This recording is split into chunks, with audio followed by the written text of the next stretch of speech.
episode of Joe's Tech Breakdown. Today we're going to be disassembling the PS3 Slim. This PS3 is model number CECH2501 Alpha.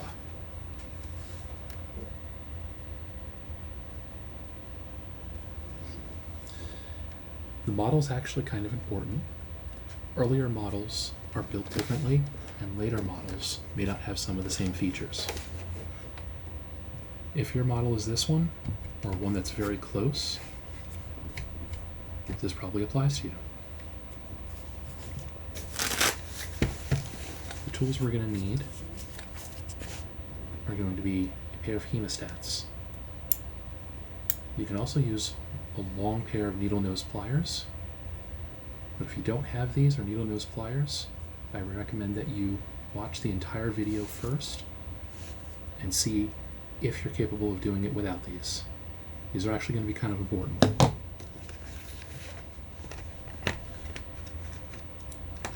We're going to need a number 1 Phillips head screwdriver,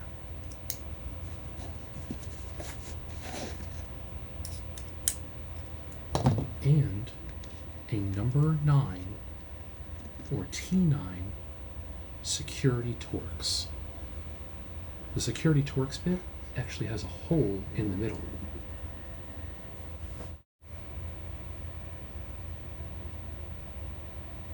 That hole is very important. You'll see why.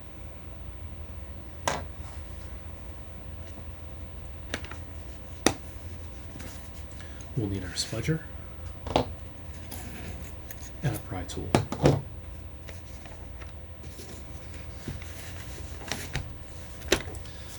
Outside of the regular kit, we're going to need our X-Acto knife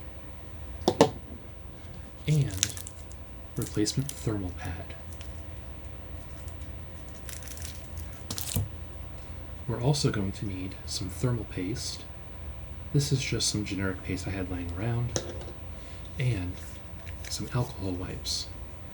70% or better. 90% is best.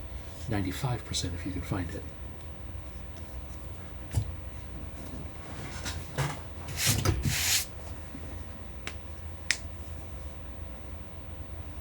Alright, let's start on the bottom.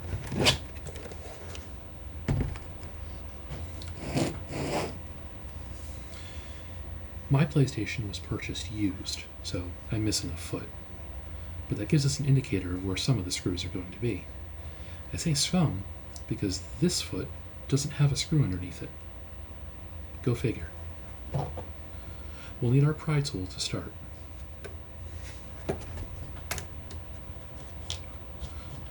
Remove the covers to expose the screws underneath.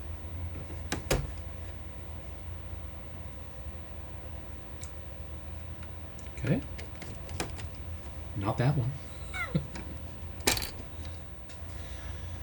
This cover sits underneath a warranty void if removed label. Mine's been missing for some time.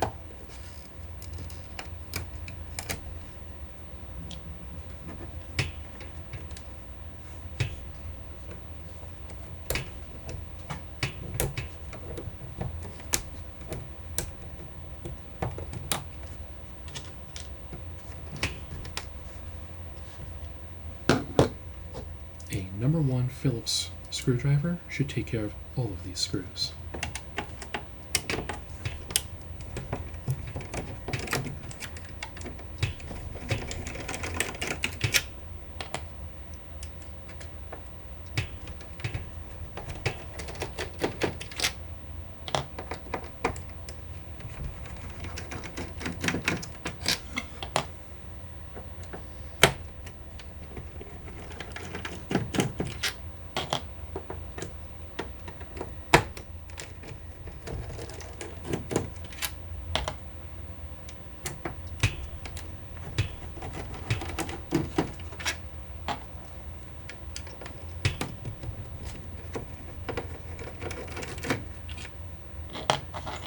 This blue screw here is specific and only for the hard drive. You'll have to remove this screw before you can remove the hard drive, and it is required to remove this screw and the hard drive to disassemble the PlayStation. It's also a little shorter than the others, by about that much. Once the screw is removed, you can push aside and lift up to remove this cover. There's our hard drive.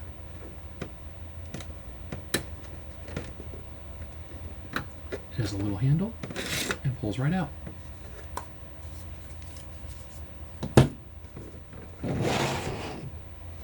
Next, we're going to need our security Torx.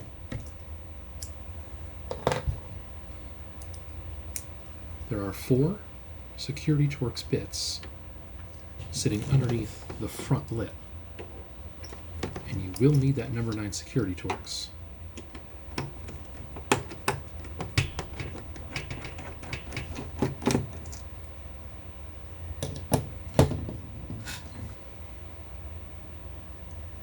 Each of the security Torx bits has a little nub right in the middle, and it prevents you from getting them out using a regular Torx.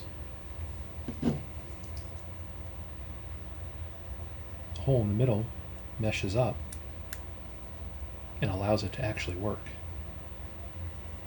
Without that hole, you're going nowhere.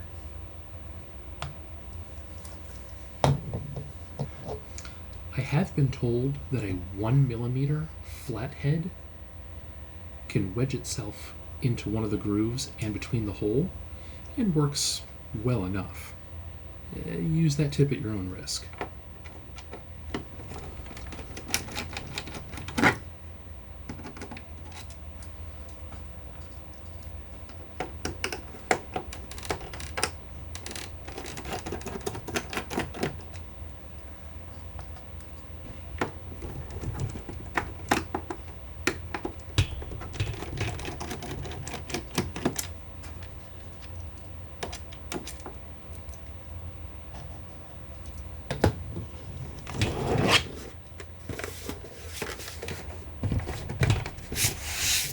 With the front of the PlayStation facing you, lift from the rear.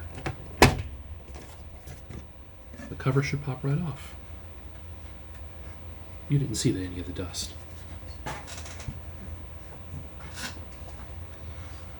Here we have it, the inside of the PlayStation 3. This is our power supply. If you're experiencing problems with the yellow light of death, you may need to replace this. This also happens to be the first component we have to remove. First, remove the AC in power. Then remove the low voltage power from the other side of the power supply. 2 screws. Don't use your Torx bit on the Phillips head screws. 2 screws on either side.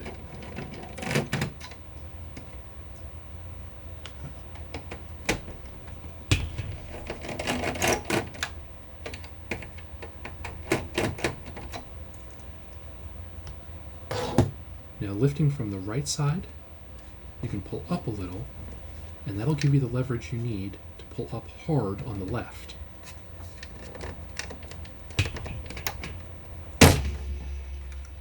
Lift up and straight.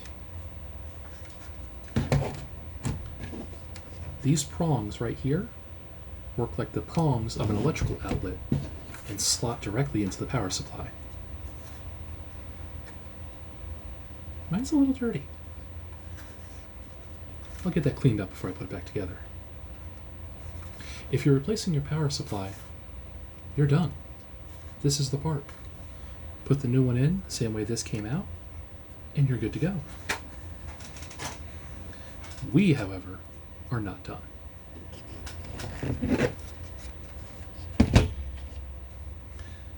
Next, we need to take off the front panel. It's not held in by anything in particular, so it pops right off. Be careful of this ribbon cable. You want to disconnect it by pulling straight, and it comes off like that. If you have a faulty front panel, that's it. Next, we're going to remove the CD-ROM drive. This is also the Blu-ray drive. It's an all-in-one. Once you remove the 3 ribbon cables from the right, remove this black screw here. It's on black plastic, so it's kind of hard for the camera to see.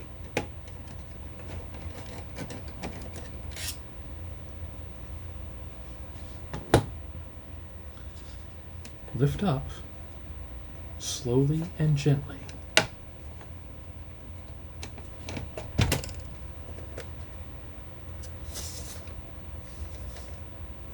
One CD-ROM drive.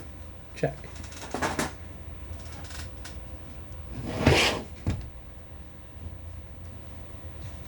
We can remove this ribbon cable to get it out of our way for now.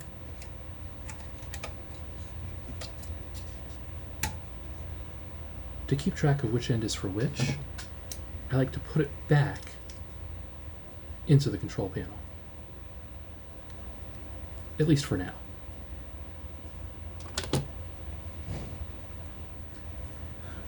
Next, we'll remove the fan. Disconnect the power from the back by pulling straight up.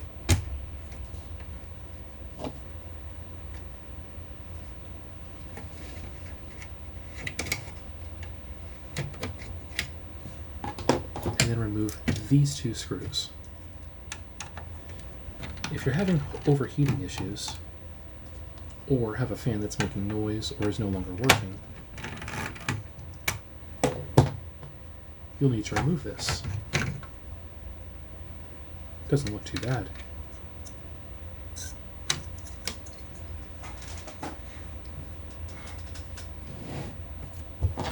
Next, we'll disconnect the Wi-Fi and Bluetooth antenna leads. The Wi-Fi is the white antenna lead and goes on the right. The Bluetooth is the black antenna lead and goes on the left. B for Bluetooth, white for Wi-Fi. They just need to be pulled out of the way. If you want to replace your antenna, remove these 2 screws here and the 2 antennas will pop right out. With the antennas out of the way, we need to remove these screws here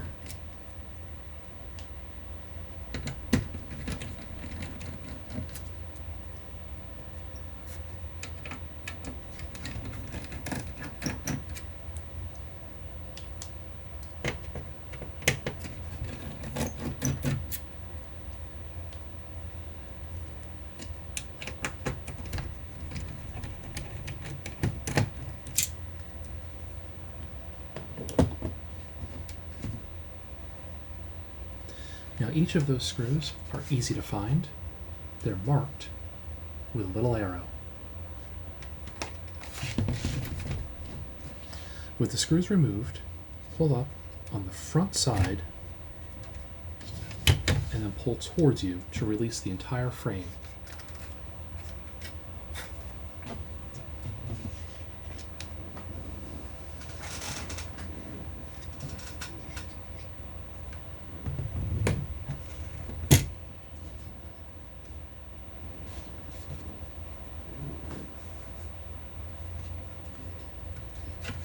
Next,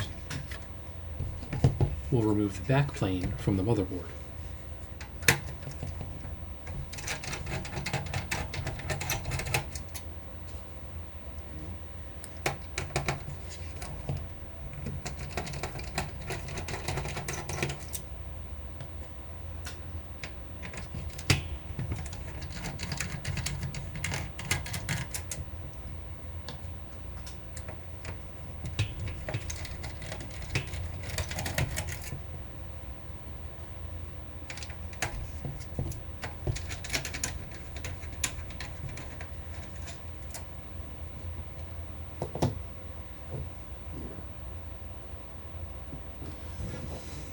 We'll also need to remove these 2 plates and these 4 black screws.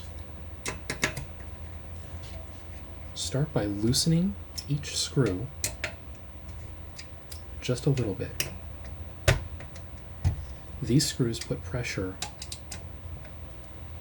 on the heatsink onto the graphics processor and the CPU. If you unloosen one of these screws all the way, you could put uneven pressure on your processors and cause more of an issue than you started with.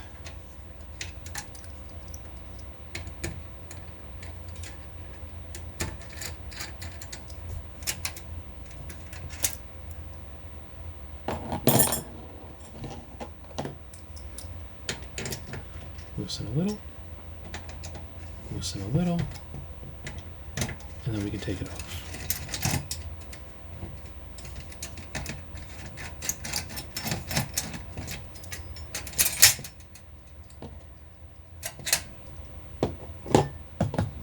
To remove the backplane, start on the right side near where the hard drive bay is, pull out,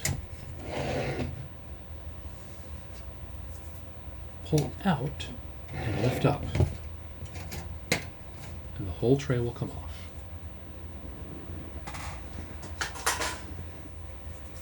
With the tray off, the motherboard can now be removed. Grabbing by the sides, lift up from the back, not from the front, and lift off.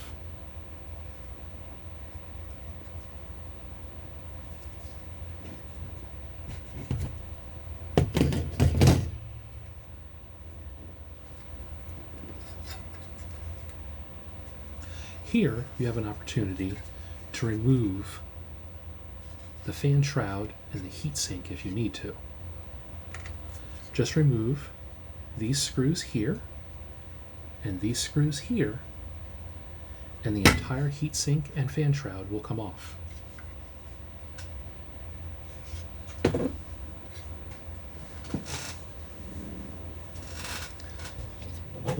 And here we have the main motherboard of the PS3. On it, we can clearly see that we have a lot of dust. Let me get something to clean that up with. Well, it looks like all I have is this old paintbrush. That's okay. We just need something soft to pull all the dust off.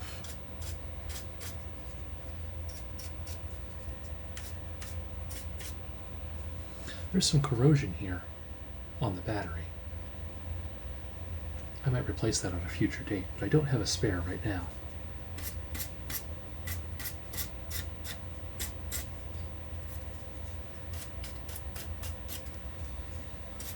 I want to pay special attention to the front side USB ports.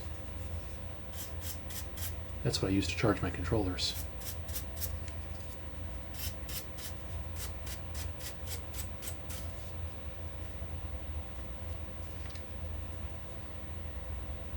The backside looks okay. I'm not going to harass it with a brush if I don't have to.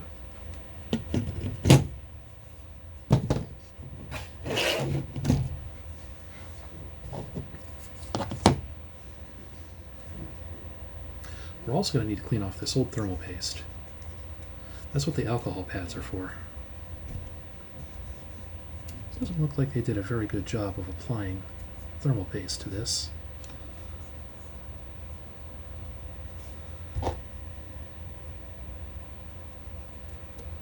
No wonder my PlayStation was running slowly.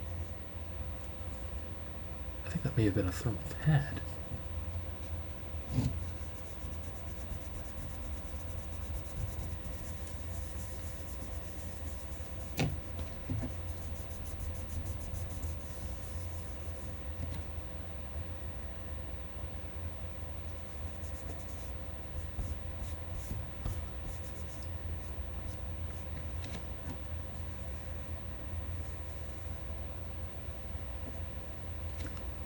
Nope, just really, really bad thermal paste.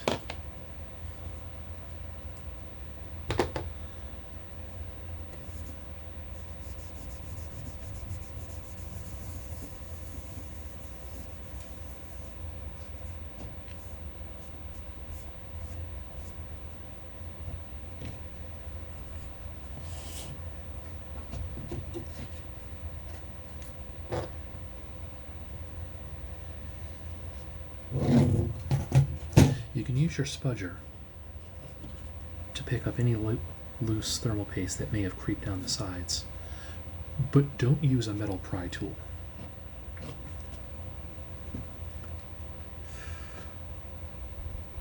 That looks pretty good to me. We'll set that aside for now. Well, maybe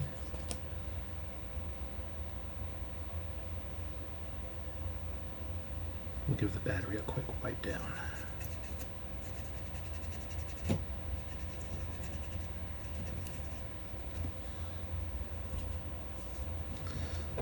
We'll set this aside for now.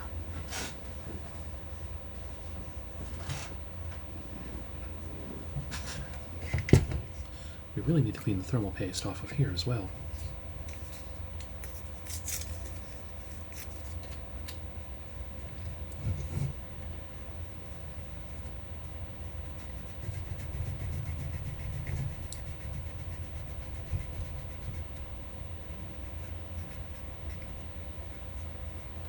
My, that is a rough heatsink.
I'm also going to replace these two thermal pads here.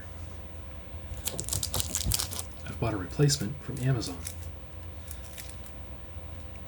This is a 2mm thick thermal conductive pad.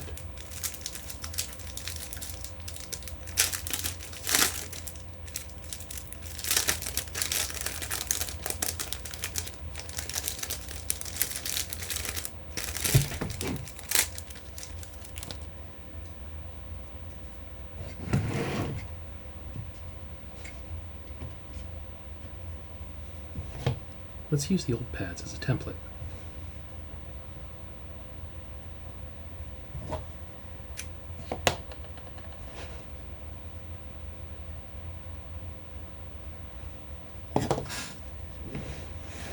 I'm going to use a piece of cardboard to save my table.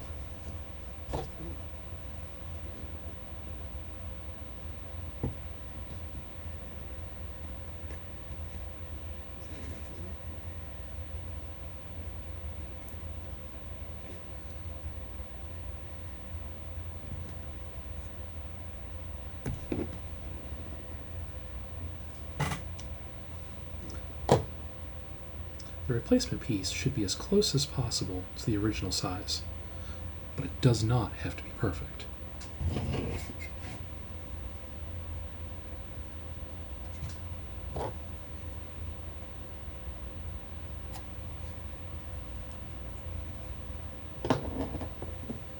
That should do.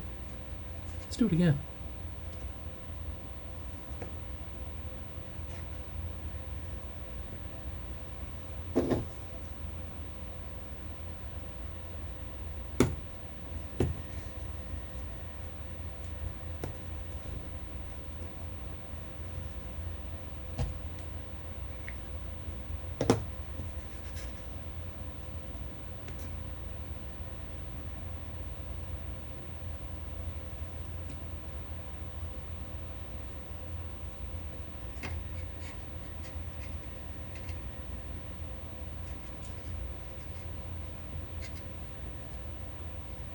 Go.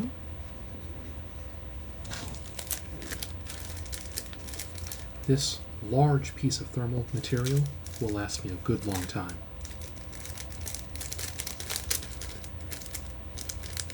Amazon had it for about $7. I would say it was worth it.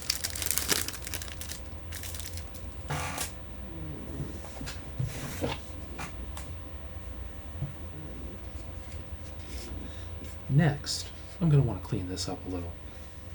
There's dust.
With the cleaning done, we can put things back together. Now you may have noticed my thermal pads came off. And that's okay. I know where they go.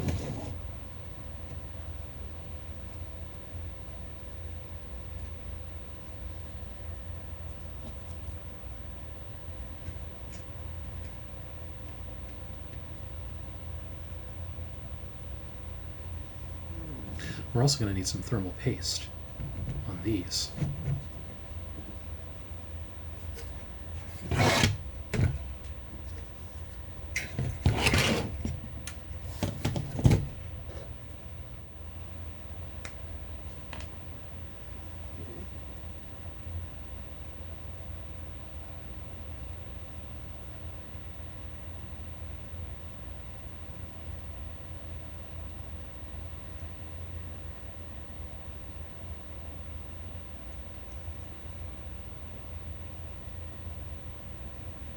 Feel free to sound off in the comments and tell me how I'm applying my thermal paste wrong.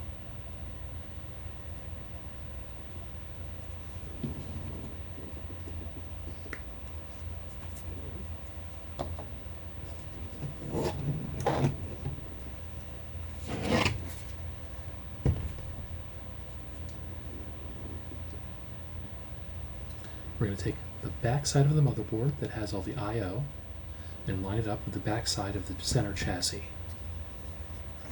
upside down.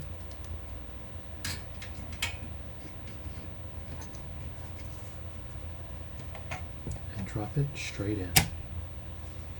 There's a little metal nub here that goes in through a screw hole and lines everything up. Perfect.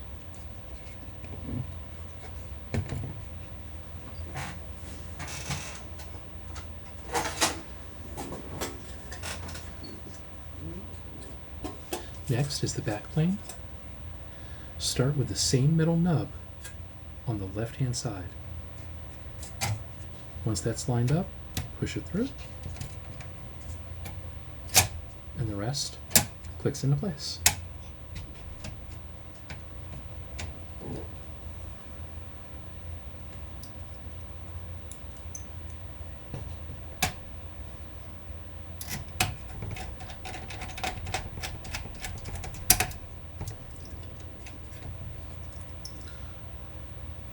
We'll put the 5 screws back in, and then we'll do the 2 tension bars. The locations of the screws are denoted by these little arrows. There's one for every screw.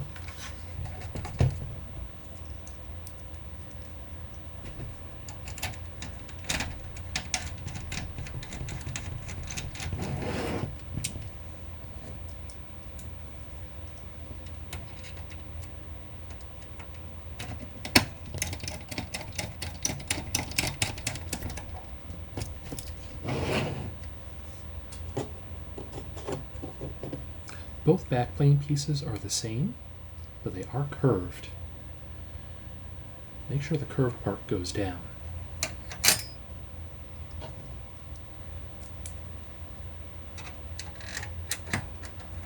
The same way we took them off is the way we're going to put them on. Don't screw them in all the way. Tighten one just a little until you feel some resistance, then tighten the other. Then go back to the first and tighten it all the way.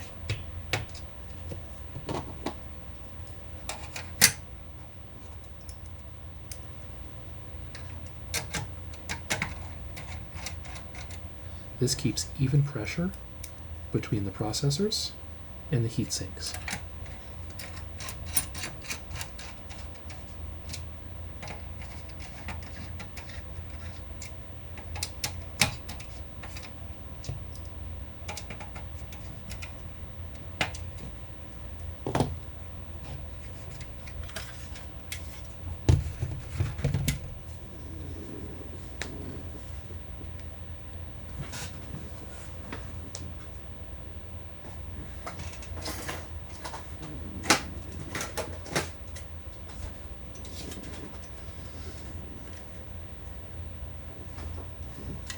If this piece falls off, it just goes like this, right here.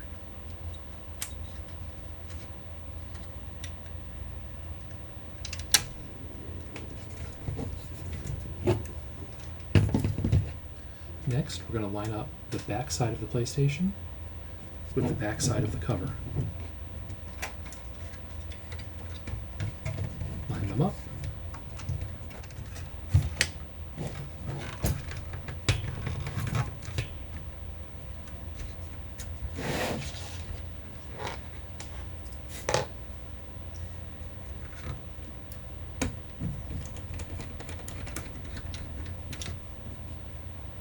Drop in the 5 screws. The 2 silver ones go up front here.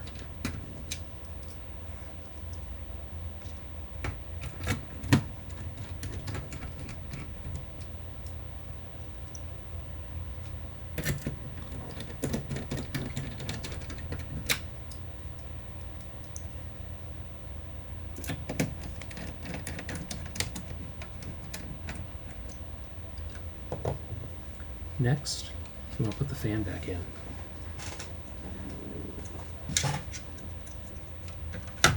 It just drops in place.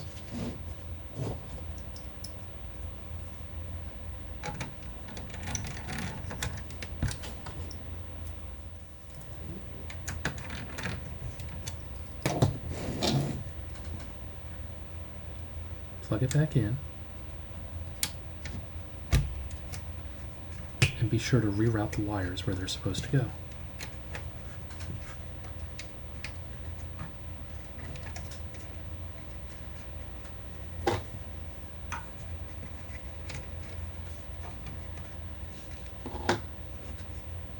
Next, we'll need to reconnect the Wi-Fi and Bluetooth antenna.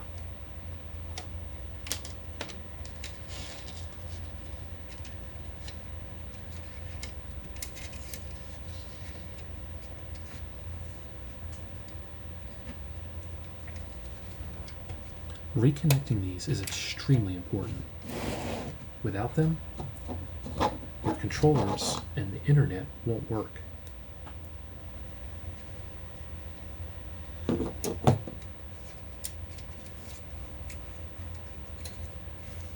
And I mean that quite seriously.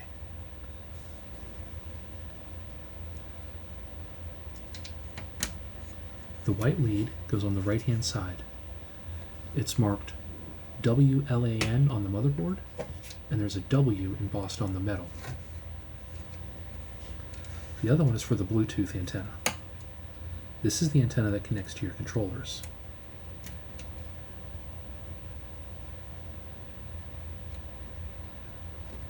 Without this antenna, you'd have to plug in your controllers, like a PS2.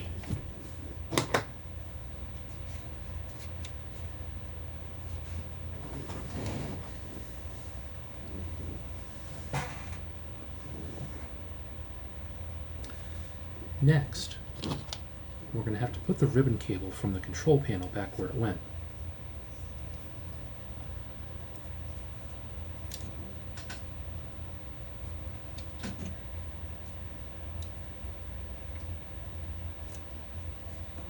For now, we're going to remove it from the control panel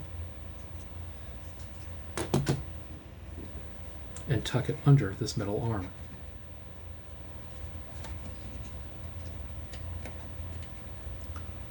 We'll put the control panel back on in a minute.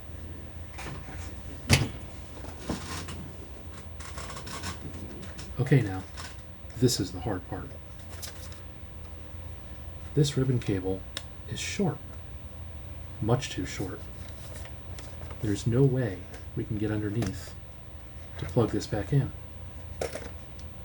Thanks, Sony.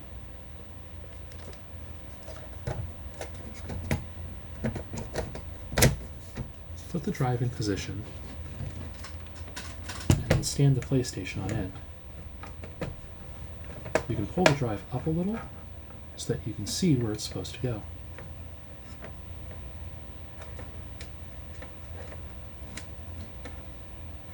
Pull out on the black part of the connector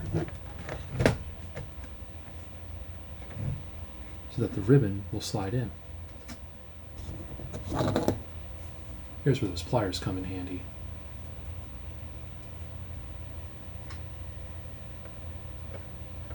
Gently grab the wire and feed it into its slot. If you did it right, you can tighten down by pushing that way on the black part of the connector.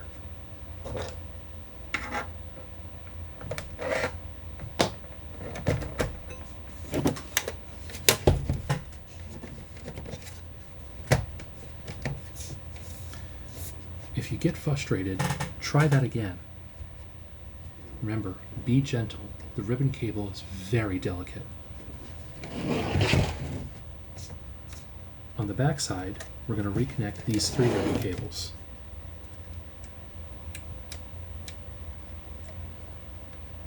They just plug in.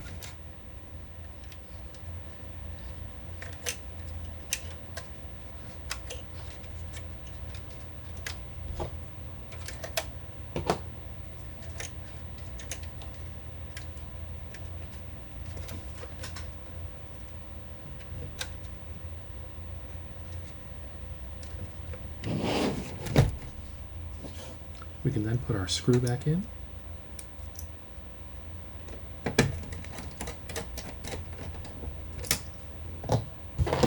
And now we're ready to replace the power supply.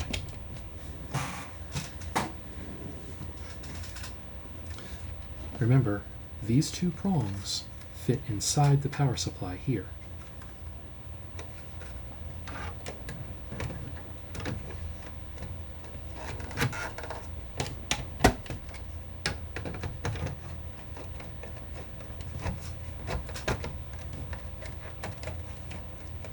With the right side in place and the left side lined up using the screw hole as an alignment, push down firmly.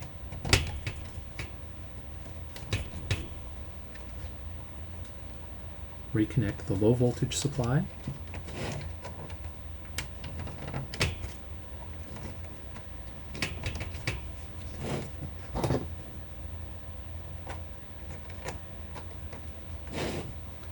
And the AC in.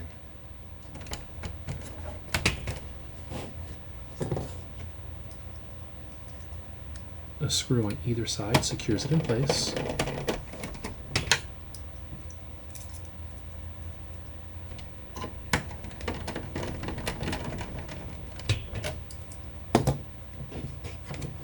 And now we're ready to put the control panel back on.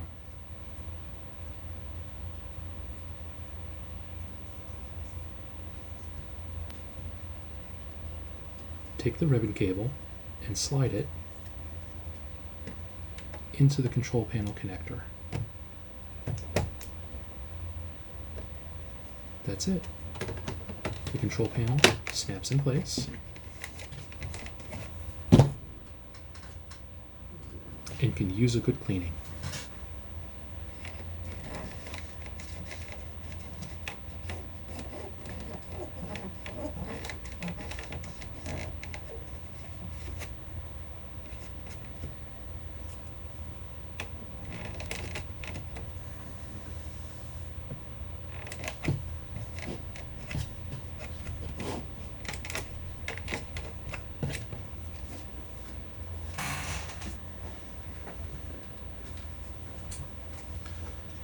Now we're going to put the top back on. Just like the way we took it off, put the front in first and let the rest fall into place. You shouldn't have to push very hard.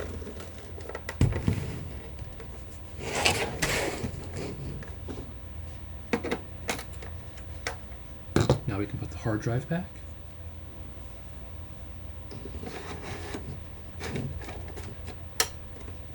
And its cover.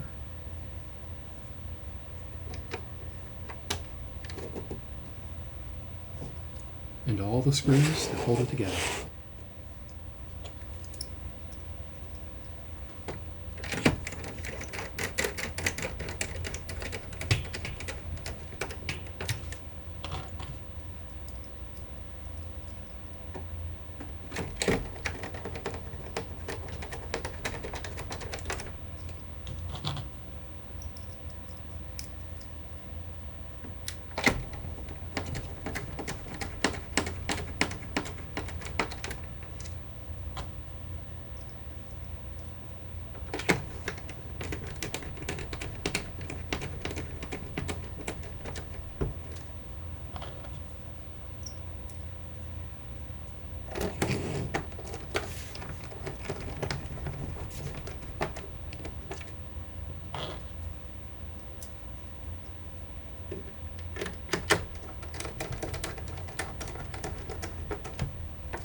We'll need the T9 security Torx bit for these last four.